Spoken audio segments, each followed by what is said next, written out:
Okay, in this video, we're going to be doing section 4.3 Separable Differential Equations from OpenStax Calculus Volume 2. I'm going to be doing problems 133 through 142 with the caveat that questions 136, 138, and 139 are really BC only questions. You're not required to know how to do those for Calc AB.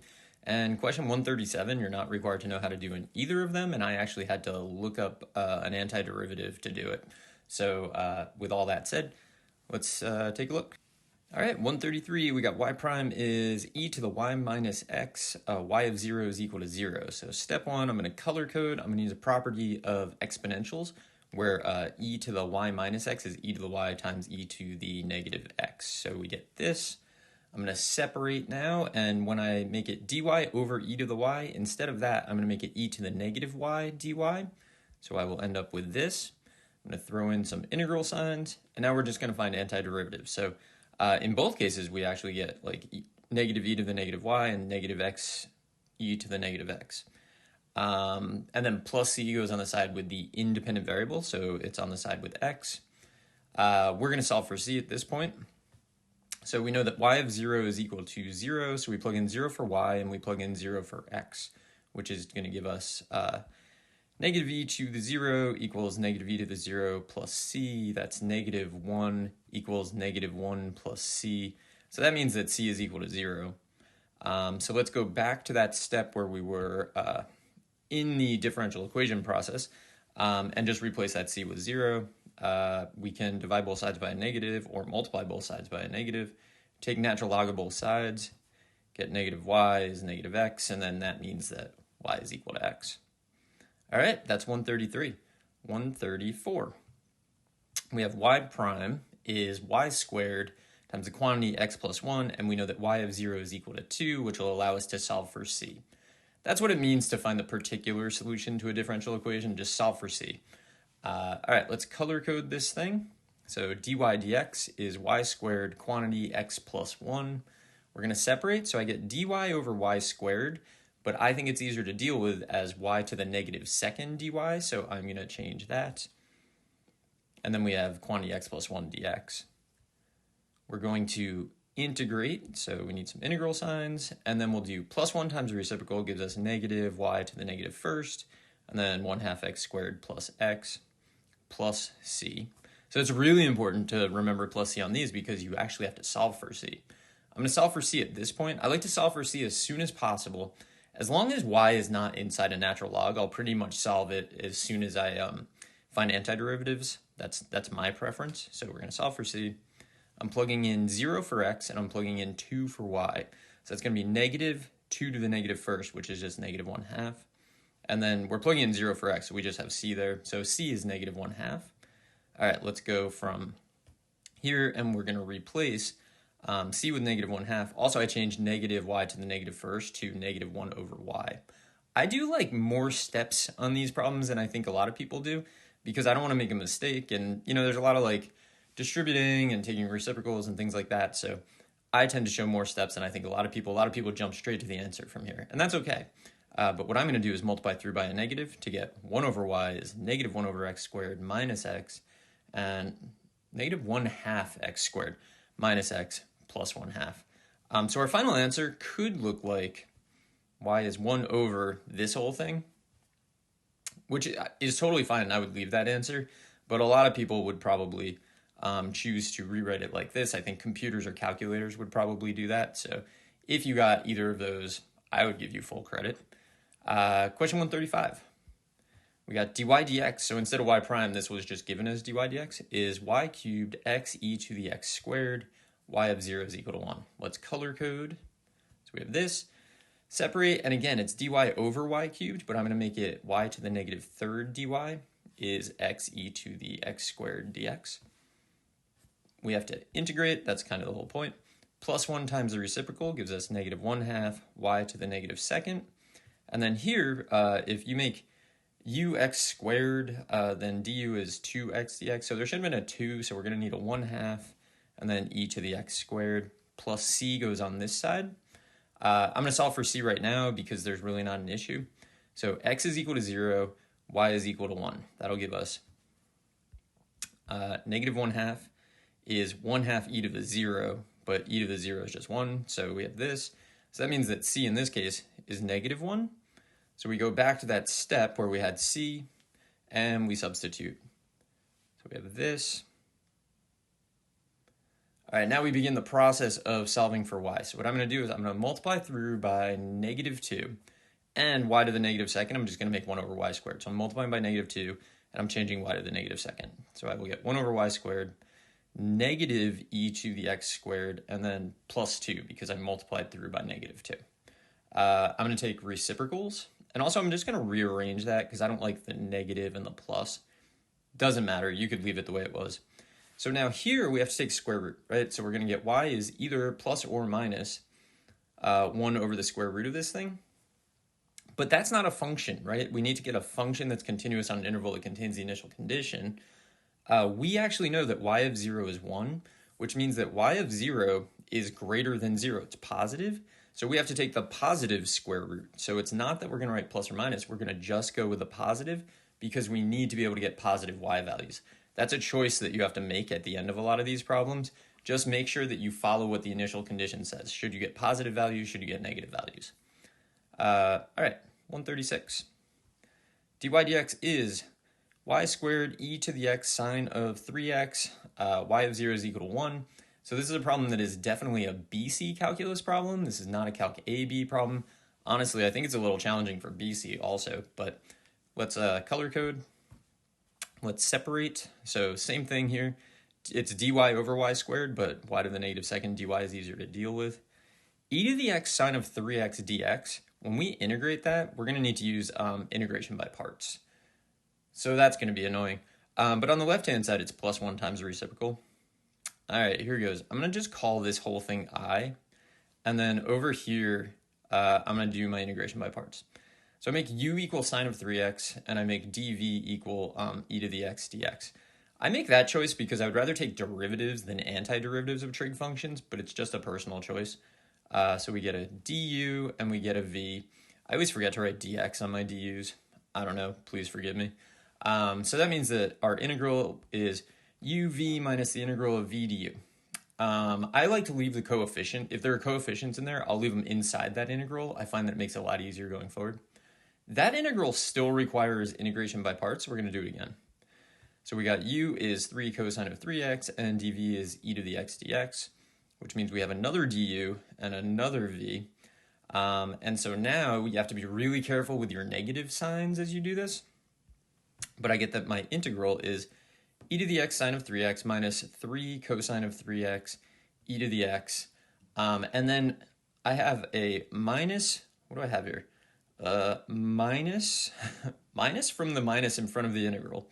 -9, but then there's another negative in the integration by parts that we're currently doing. So that's 3 negatives, so we actually have -9 times the original integral. So I'm not doing a great job of explaining this, but hopefully if you're working it out on paper, you're kind of like following along. So I end up with 10 times the integral is e to the x sine of 3x minus 3 e to the x cosine of 3x, which means that our integral is that whole thing divided by 10 and then plus c. So this is gross. But what are you going to do? So I'm going to just replace that in there. That's the value that we get for our integral. All right, now we have to solve for c. I didn't know I was going to have to do integration by parts when I started on this journey. So we plug in 0 for x and we plug in 1 for y. So that's going to be -1. The sine of 0 is 0.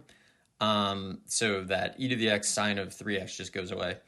Then we'll get e to the 0 is 1, cosine of 0 is 1, so we really just get -3 over 10 plus c, which means that c is the amazing value of -7/10. And what I'm going to do, there's just like too much, so I'm going to start on a new page here. Just copy these values over. I'm going to make the substitution for c. They're both over 10, like on the right-hand side, so I'm actually just going to kind of combine them like that. I'm just going to take the reciprocal and multiply by a negative. So take the reciprocal, multiply by a negative. That's your answer to that question. It is a beast of a problem. All right, let's take a look at the next one, which this will not appear in Calc AB. It will not appear in Calc BC. I've never had any use in my career to use the hyperbolic trig functions, but that's what this problem uses. So feel free to skip this one.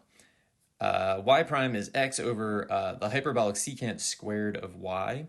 Y of 0 equals 0. All right, so step 1, color code. Step 2, separate. We need integrals. So I had to look this up because I don't know what the antiderivative of hyperbolic secant squared is. Turns out that it's hyperbolic tangent. So we get hyperbolic tangent of y is 1/2 x squared plus c. Now we need to solve for c. If you think I had to look up what the hyperbolic tangent of 0 is, you are correct. The hyperbolic tangent of 0 is 0. So we get 0 equals 0 plus c, which means c is 0, so not bad. And then that means that we just have to solve this thing. So we have hyperbolic tangent of y is equal to 1/2 x squared. So that means that y is the inverse hyperbolic tangent of 1/2 x squared. I don't know what any of that means. I just know that that's the answer to this problem. Okay, let's look up, let's look at the next one. All right, this is another one. This would definitely be on a BC exam. It would not appear on an AB exam because we are going to need a technique that you need to know for Calc BC. Y prime is 2x, y quantity 1 plus 2y, and y of 0 is -1. All right, so let's rewrite it and color code it. So we have dy dx is 2x, and then y quantity 1 plus 2y. We're going to separate, so you're going to get dy over y times the quantity 1 plus 2y, and then equals 2x dx. All right, we need some integral signs because we are integrating. Now the left-hand side is dy, or like 1 over y times the quantity 1 plus 2y, so we have a factored product there in the denominator. I'm going to use partial fractions on this. So I'm going to say that a over y plus b over 1 plus 2y is equal to 1 over y times the quantity 1 plus 2y. So what I need to do is I'm going to use the cover-up method. So I'm going to say if I let y equal 0, that's going to tell me what a is. So you go over to the right-hand side, you cover up a y, and you plug in 0, and you get 1 over 1 plus 0, or you just get 1. If I then let y equal -1/2, that'll tell me what b is. So I go over, I cover up 1 plus 2y, and I plug in -1/2. I get 1 over -1/2, which is -2. So the integral on the left-hand side can be rewritten as the integral of 1 over y and -2 over 1 plus 2y, but I'm just going to make it minus 2 over 1 plus 2y. And then this will, you can just integrate the right-hand side. So that's x squared plus c. We still have to integrate the left. A bunch of natural logs, though. So you just get natural log absolute value of y minus, because there should be a 2 by the chain rule, you just get minus natural log absolute value of 1 plus 2y equals x squared plus c. Now, y is inside a natural log, so I'm going to do more work here before I try to solve for c. I never want to solve for c if y is inside a natural log, because that absolute value creates a lot of confusion. So I'm going to use a property of natural logs where subtraction between them becomes division within them. So it's going to become natural log of y over 1 plus 2y is equal to this. I'm now going to exponentiate, and that's where we get this new c value. So y over 1 plus 2y is a new value of c, e to the x squared. We have to solve for c. So we know y of 0 is -1, which means that when x is 0, y is -1. So that'll give us -1 over 1 minus 2 is c, because e to the 0 is 1. So c is +1 in this case. So now we just have to do this. Y over 1 plus 2y is e to the x squared. I'm going to take reciprocals, and instead of writing 1 over e to the x squared, I'm going to write e to the -x squared. So 1 plus 2y over y is e to the -x squared. On the left-hand side, I'm going to break it into two things. So it's 1 over y, and then you get 2y over y, which is 2. I'm going to subtract 2 from both sides to get 1 over y is e to the -x squared minus 2. I'm going to take the reciprocal, and I will be done with the problem. So there's our answer. It's not a bad problem. You need partial fractions. That's what makes it a BC problem. All right, let's look at the next one, 139. So dx dt, so watch it. x is the dependent variable, t is the independent variable. So you gotta like pay attention to that differential there. Equals natural log of t square root of 1 minus x squared, x of 1. So when t is 1, x is gonna be 0. So this is a BC problem because you don't really need to know the antiderivative natural log of t or natural log of x in Calc AB. You might have it memorized. It's x natural log of x minus x. I recommend it. I'm not going to use integration by parts. If you do use integration by parts, it's one of those weird ones where you let u equal natural log of t and then you let dv equal dt and you kind of go from there. But I recommend you memorize it. Let's color code. dx dt, natural log of t, square root of 1 minus x squared. Let's separate. And here you're probably, hopefully, noticing that on the left-hand side, that's just going to be arcsine. And then on the right-hand side, it's going to be something we have memorized, which can save you a lot of time, especially in Calc 3 when you're doing these types of problems. So the left-hand side is arcsine of x, because we memorized. And the right-hand side, I'm going to say it's just t natural log of t minus t plus c. And let's solve for c at this point. So when t is 1, x is 0, so we're going to get the inverse sine of 0, which hopefully we know is 0, is going to be 1 natural log of 1 minus 1 plus c. Natural log of 1 is 0, inverse sine of 0 is 0, so we have 0 equals negative 1 plus c, which means c is actually just 1. All right, so we go over here. The arcsine of x is t natural log of t minus t, and then plus 1. Which means, I don't know where you're running into this function in life, but x is the sine of t natural log of t plus 1. That's it. It's the sine of that. All right, so that was a BC level question. I'm saying that because you don't have to memorize the antiderivative natural log. It's a good idea, though. All right, 140. Y prime is 3x squared quantity y squared plus 4, y of 0 equals 0. Color code it and change y prime into dy dx.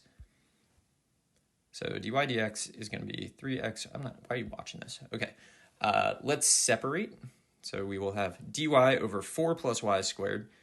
So remember, I like to change it because I already kind of in my mind, I'm like, ooh, arctan is going to be involved. If arctan is going to be involved, I always try to write the denominator as like the constant plus the thing squared, because for my brain, the derivative of arctan is 1 over 1 plus u squared. So I like to rewrite it in that form whenever I can. Integrals.